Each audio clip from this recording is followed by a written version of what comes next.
गिबि गिबियावनो धेमाजि जिल्ला दुलाराय बर' फरायसा आफाद जानानै गासैनिसिमबो मागो दमासिनि गाहाम हामलायनायखौ जासिबाय। लोगोसे दिनै धेमाजि जिल्ला दुलाराय बर' फरायसा आफादनि खुंगा 37थि बोसोरारि जथुम्मा आरो धेमाजि जिल्लानि सिङाव थानाय धेमाजि दख'रानि 16थि बोसोरारि जथुम्मा बेयो बे साननै जथुम्माया दिनै धेमाजि जिल्लानि सिङाव थानाय धेमाजि दख'रानि सिङाव 6 नं टेगुरि गामिनि गेलेग्रा फोथाराव जाबाय थादों आरो बे जथुम्माया साननैनि मेहेरगोनां हाबाफारिजों जादों। 12 आरो 18 बे 12 आरो 18 बे साननैनि मेहेरगोनां हाबाफारिजों जों खुंबाय थादों। दिनै बिनिनो नैथि दिन आरो बे नैथि दिननि हाबाफारि बायदियै जोङो दुलाराय बर' फरायसा आफादनि गोथार फिरफिलाखौ जों बिलिरनाय हाबाफारि फुं समावनो जों मावलांबाय। बिनि उनाव जोङो मुंख्लंफोरनो बिबार बावनाय आरो बड'फानो बिबार बावनाय आरो बे थान्दैनि बे मेलनि गेजेरजों बे जथुम्मानि गेजेरजों जोङो थांनाय हराव जोङो मोनसे थान्दै जिरायदोंमोन। बे थान्दै मेलनि गेजेरजों माखासे रिजलिउसन लानाय जादों, थांखिफोर आजावनाय जादों।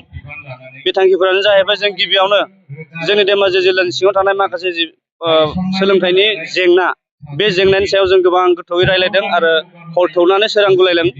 जाहाथे जोंनि बे धेमाजि ओनसोलाव सोलोंथाइनि सायाव जों पिसफोरा उन गोग्लैसोनानै दङ। बे उन गोग्लैसोना थानाय जोंनि लाइमोनफोरखौ जों माबोरै जों सोलोंथाइयाव जोङो बारसोमहोनो हागोन आरो मोनसे धेमाजि जिल्ला जोङो मा होनो बेखौ मडेल बा गोरों फारफ्रोमबो बिथिङाव जोंनि बर' लाइमोनफ्रा रोंगौसा जागोन, बेखौ जोङो गोथौयै सावरायनाय जादों।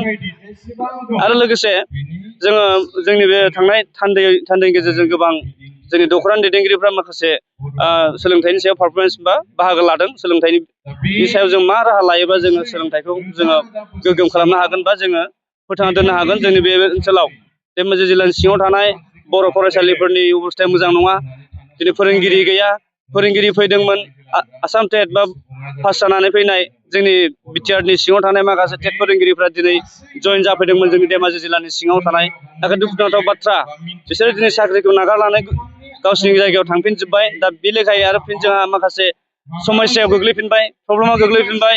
ओरैबायदि गिदिर मोनसे जेंना जोंनि धेमाजि जिल्लानि सिङाव मा होनो बेखौ सोलोंथाइखौ लानानै जों दिनै खाफालाव आखाइ होनांदों आरो जोंनि रायजो राजाफ्रा गाबनांदों जे गावनि फिसा फिसौफोरखौ जोङो मायाव फोरोंहरगोन। गुदि फरायसालियाव फोरोंगिरि गैया, गेजेर फरायसालियाव फोरोंगिरि गैया, हाइ स्कुलाव फोरोंगिरि गैया, हायार सेकेन्डारियाव फोरोंगिरि गैया। दिनै बर' फोरोंगिरि सासेबो गैया। जेरावनाखि 600-700 फरायसा दं, बाव माने 2-3ल' बर' फोरोंगिरि दं। दा बिदिब्ला जोंनि धेमाजि ओनसोला जों सोलोंथाइनि थासारिया मादि जागोन बेखौ नोंथांमोनाबो मिथियो। दा ओंखायनो आं खावलायदों नोंथांमोननि बाइटनि गेजेरजों, आं जोबोद दुखु मोनदों। आं फोरमायदों रायजोफोरनो जे जोंनि धेमाजि ओनसोलाव सोलोंथाइनि सायाव दिनै गोबां प्रब्लेम जाना दं। दिनै फरायसालिनि अबस्थायाबो मोजां नङा फारसेथिं सोलोंथाइनि खेथ्रआवबो मोजां नङा, फोरोंगिरिबोथ' गैखायानोखा।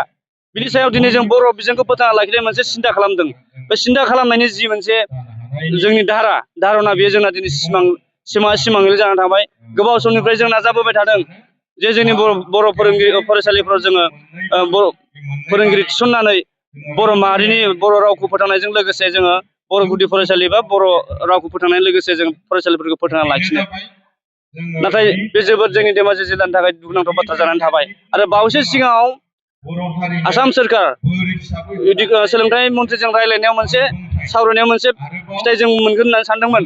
नाथाय आसाम सोरखाराबो खोथा होनदोंमोन बिटिआर बायजोआव स्पेसियेल बर'फोरनि थाखाय स्पेसियेल टेट फाथिगोन होननानै। नाथाय बावैसो सिगां फोसावबाय जे माने बर'फोरनि थाखाय अल आसामावनो बर'फोरनि थाखाय मोनसे आलादा स्पेसियेल टेट फाथिनाय जागोन होननानै।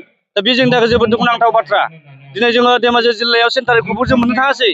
जों सेन्टारखौबो लुबैदोंमोन, सेन्टारबो जों मोननो थाङाखै। लोगोसे बिटिआरनि बायजोनि बर'फोरनि थाखाय आलादा स्पेसियेल टेट बर'फोरनि थाखाय फाथिनानै दिनै बाहेरायाव थानाय बर' फरायसालिफोरनि थाखाय सुस्रांजानाय मोनसे जि सावरायबाय थादोंमोन। नाथाय बेखौ दिनै जों आसाम सरकार जोंखौ थगायबाय।